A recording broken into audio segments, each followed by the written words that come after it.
Hi, I'm Cindy Winget, the author of The Apparition, and welcome to my channel. So last week I did my July wrap-up video, and in that video I talk about this book, How to Kill a Guy in 10 Dates. But I had a lot to say about this book, and so I didn't want to put it in my July wrap-up because we'd be there forever talking about this book.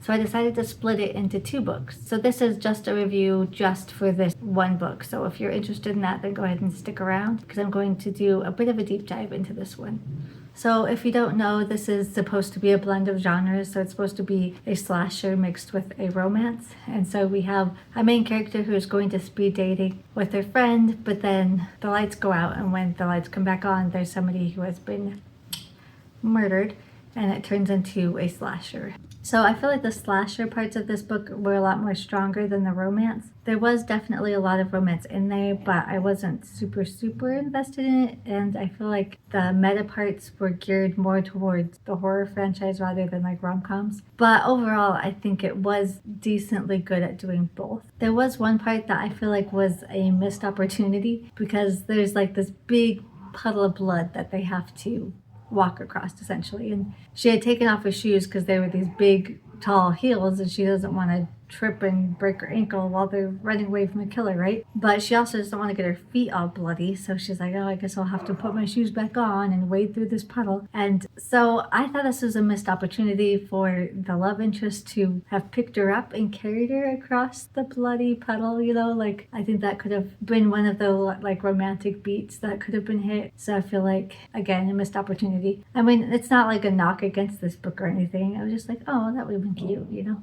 but case we're off. This one does use the F word a fair amount and does have a little bit of cross language if that's something that bothers you. It's not my favorite. I don't think it was excessive by any means, and so I feel like you could read this and it wouldn't be that big of a deal, but I just wanted to let you guys know so that if you are sensitive to that, you would be aware of it. And there is one sex scene in this as well, and I don't love sex scenes in my romance. You guys know that by now, but at the same time there is that horror trope where, you know, in a slasher, if you have sex then you're going to be killed. So I can understand why it was in here because it's a romance and a slasher, so it just makes sense that to be there, you know. So it wasn't just thrown in to be sexy or whatever. It did have a purpose, which I can get behind more than just for the sake of having sex, you know. Because this book is so meta, it was, you know, that's most of the fun of reading this book is because it's extremely meta. But at the same time, because of that and because of how trope heavy it was, I pretty well knew who the killer was, and every single twist that ever happened was not a surprise to me. I saw all of it coming a mile away. You know, I pretty well guessed who the killer was from the very beginning. So it's a little bit unsatisfying in that sense because, you know, nothing was a surprise, nothing was a twist. You know, even if it was meant to be a twist, it just wasn't. If you've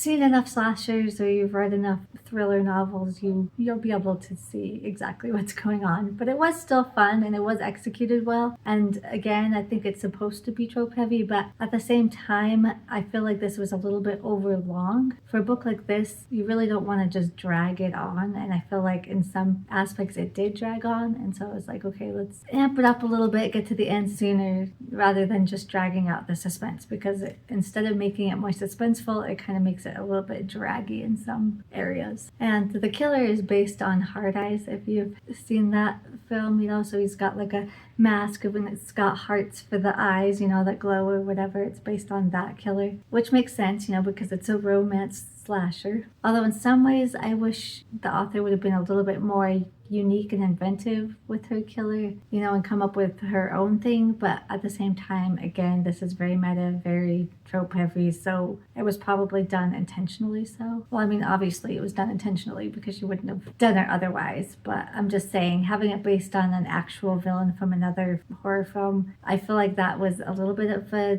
disappointment. You know, I would have liked to have seen a more creative, unique killer. This also talks about Titanic and Romeo and Juliet, you know, because they're movies where the guy sees the girl across the way, you know, at the top of the balcony or on the prow of the ship, and they're like instantly enamored with her and in love with her and drawn to her, you know, and so it kind of makes mention of that. But I got thinking about it and I'm like, this is actually more apt to talk about these love stories as well, because they're not actually love stories. They're not meant to be romance where they have a happily ever after, you know. These are tragedies where one or both of them don't end up making it in the end, of which when you're writing a rom-com that is also a slasher, you know, that's a very apt story to be talking about, Titanic and Romeo and Juliet. So I thought that was kind of fun. So as I got deeper into this book, about halfway through, I kind of started to realize that every single one of the characters in this book come from some kind of horror film, and then every time they mention a character trait, it's always a rom-com. So it's like the character name is from Scream or something, but the character traits, you know, he looks like the love interest from some kind of rom-com, you know, like the way his hair is or the way he acts is like Bill Pullman from While You Were Sleeping or something like that, you know. So I thought that was pretty cool and pretty clever that all the names were horror but all the character traits was romance. So I thought that was really cool, but it led me down a rabbit hole. And I think that's what I had the most fun with this book, is once I realized that and recognized that, I just went down this complete rabbit hole of figuring out every single character. So I literally went back to the beginning, went through the entire book to every single character and tried to see if I could figure out what horror franchise they're from.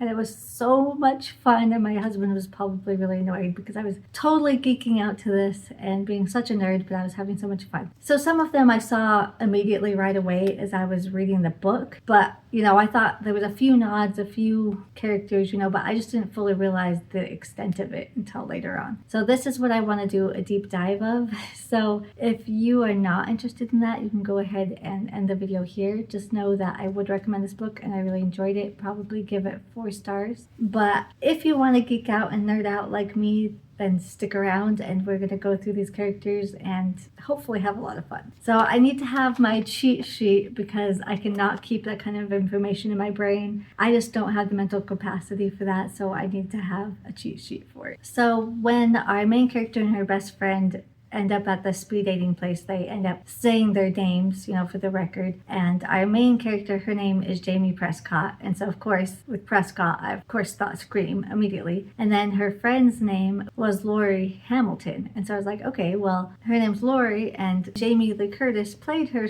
character, you know, so it's like Jamie Prescott and then Laurie. But Laurie's last name was Hamilton in this book. And I feel like I wanted it to be Campbell because then it's like a crossover for both of them, you know, where they can cross over Scream and Halloween with both of the first and last names, but it didn't end up being that. And I didn't know where Hamilton would have come from, so I had to actually Google that one. And so I believe that it's supposed to be for Patricia Hamilton, who is the actress who played in the cult classic 1981 film My Bloody Valentine. So I'm like, oh, well, that just fits perfectly, you know. So I knew that had to be it, and I thought that was fun. But again, I thought she could have used that for a different character and that hers should have been a crossover between Scream and Halloween, but that's just my own opinion. So then when they get to the speed dating place, the hostess that introduces them to the group, her name is Marion. And so of course I'm like, oh, psycho, that's cool. And then one of the men that's in the speed dating, his name is Campbell. So of course I thought Neve Campbell from Scream. But those are the only 4 that I really picked up on, you know, so I thought it was just like a nod and a wink, you know. And then like almost halfway through the book, they started talking about some of the other male characters because you really only hear about some of the group, and then the other group like ran off to hide from the killer, you know, so you don't really get to know all the characters, and so some of the character names you don't know until later on in the book. And so when they mentioned that 2 of the guys' names were Jason and Michael, I almost like rolled my eyes, like, of course, Jason and Michael, you know. But then they also mentioned a guy named Lee. And I was like, oh, because we had a guy named Curtis, and then we also have the main character, Jamie. So then you have all of it there, Jamie Lee Curtis. So I'm like, oh. And that's kind of when it clicked in my brain. Maybe all of these characters are from horror franchises. And so that's when I went back to the beginning and did a deep dive and tried to see if I could figure out or pick out who they were. Some of them I had to Google because I wasn't sure, so I'll let you know the ones that I couldn't figure out. So our two main love interests were named John and Wes. And so I was like, okay, well, probably like Wes Craven and John Carpenter. And so at the end of the book, you find out that Wes's last name is actually Carpenter. So I was like, okay, yeah, it's probably John Carpenter and Wes Craven. So I thought that was pretty cool. And then the same two love interests, they actually both ask our main character a question during the speed dating. And so John asked, do you like scary movies? And then when she talks to Wes, he asks, well, what's your favorite horror movie? And so I loved that nod to Scream. I thought that was really clever and really fun. So then she also meets this guy named Drew, and she can't remember his name, and she keeps always calling him Stu and get confused. It wasn't until the ending that I realized that I think there is a character named Drew and another character named Stu, but I thought it was just him because she kept messing up the name, but I think she was confusing him with a different guy from the speed dating, but I just didn't realize that till later. Not that it matters, but I thought Drew Barrymore and then Stu Maker from Scream. Although Drew Barrymore is a woman, so I don't know why it would be that Drew, but that's just what makes sense to me, is it would be Drew Barrymore. And then when she's talking to this Drew/Stu, I didn't realize that the first time that I read it that they're talking about pizza. And he's wearing a plaid shirt. And so I was like, oh my gosh, just like Stumacher. So I just thought that was really, really clever and really funny, because it's kind of been this running joke about pizza and the Scream franchise, and then the fact that he's always wearing plaid. So I just thought that was really funny. So then the original girl that's murdered in this book, her name is Casey Langenkamp. And so she's not a character in the book, but you hear about it on the news and on the TV, that she was actually the first victim of this killer that locks them into this club and, starts this whole slasher because it's escalating. But they do mention that the first person killed was named Casey Langenkamp. And so I thought Casey Becker from Scream, because she's the first girl killed in that movie. And so I thought that was really clever. And I didn't know what Langenkamp was from, so I had to Google that one. And I found a Heather Langenkamp who played Nancy Thompson in Nightmare on Elm Street. And so I'm thinking that that's who it was. And the other cleverness to that is not only was it the first person killed in Scream, but because of Heather Langenkamp, she was, I believe, considered to be the first final girl to fight back. You can correct me if I'm wrong on that, but I believe that that was the first final girl to fight back against the villain. And so she's kind of the first in both respects, with both the first and last name for this character, and I thought that was really clever. And then one of the girls, because there's like 10 guys and 10 girls in this speed dating, which is kind of funny because it's how to kill a guy in 10 dates. And then they also had 10 girls, or 10 women, I should say. 10 women, 10 men, and they talk for 10 minutes. So they had the 10 going on. But anyways, I digress. So one of the other women in the group, her name, I was mistakenly saying Colette, but I think it's actually supposed to be Calais, and it's supposed to be for Toni Calais from Hereditary and Sixth Sense. And then one of the other characters was named Ari, and I had to Google this one, and I believe it's for Ari Aster, who is the director of Hereditary and Midsommar. And then we had this girl named Danny, and my first thought was Danny from Hocus Pocus, but I was like, I doubt that, there's got to be something else. So I did some research, and I believe it's supposed to be Danny Arter, who is apparently the protagonist of Midsommar. I've never actually seen the movie Midsommar, or no. Crazy. I think I finally bought it, but I haven't watched it yet. But the funny thing is just like with the pizza and the plaid, it describes that she has a chicken tattoo on her arm. And so when I Googled it, apparently there's a crazy scene involving a chicken coop that's very disturbing in Midsommar. And so she has this chicken tattoo on her. So that's when I was like, okay, it's definitely her. And then there was a girl named Jennifer. I thought maybe Jennifer's Body, but I was like, there's gotta be something else. So racking my brain, I think it's supposed to be Jennifer Tilly from Chucky would be my guess. And then there's a girl named Billy, and my first thought was Billy Loomis, or maybe Billy from Saw. But this was a woman, and it was spelled different. So I was like, it's probably something else. So I had to do some Googling for this one as well. The only thing I could find Billy-wise that's a woman and has anything to do with anything horror or spooky is Billie Eilish.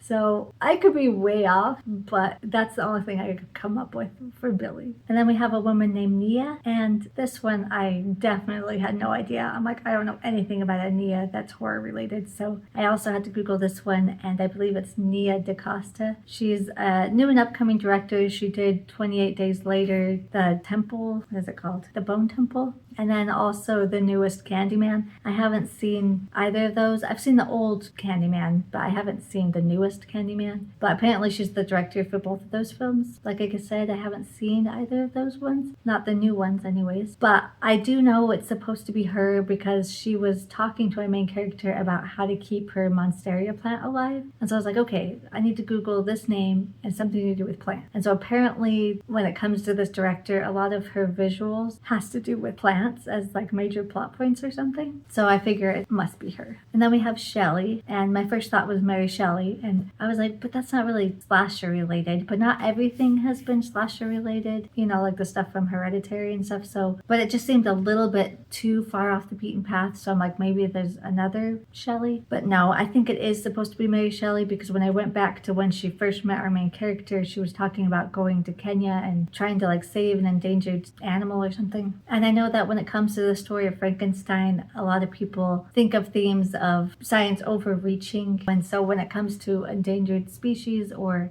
different things like that, it's usually used as like a metaphor for genetic engineering, like de-extinctionizing animals and stuff. And I think there's been some papers actually written where they use Frankenstein as a metaphor for these things, some kind of modern scientist. So I do believe it's supposed to be Mary Shelley. Although when it comes to like endangered animals or like genetic modifying or anything like that, I usually think more of Island of Dr. Moreau rather than Frankenstein personally, you know, because it actually has to do with science and animals, whereas Frankenstein doesn't. I mean, yeah, you could say humans are animals, but you know what I mean. I would more think of the Island of Dr. Moreau personally, but apparently there's a link to Frankenstein. And then there's a woman named Neve, but it's not spelled like Neve Campbell. It's the Irish spelling, so I think it's supposed to be Neve Wilson from Saw. And then we have a woman named Ellen, and this one again I had to kind of guess. So I'm thinking either Ellen Ripley from Alien or Ellen Lee from Hereditary. I'm thinking more Hereditary because there's already been some Hereditary stuff, and Alien, while it is horror, it's also science fiction-y, although I guess it was Frankenstein. But so it could be either one, but if I had to pick one, I would say the one from Hereditary, but it could be the one from Alien. I don't know. And then our main character has a thesis advisor because she's actually doing a thesis on horror and how it relates to rom-coms, which I thought was really funny as well. And I really enjoyed the little snippet of her thesis that we get to read at the beginning. I thought it was really clever. But anyway, she has a thesis advisor named Jordan Romero. So,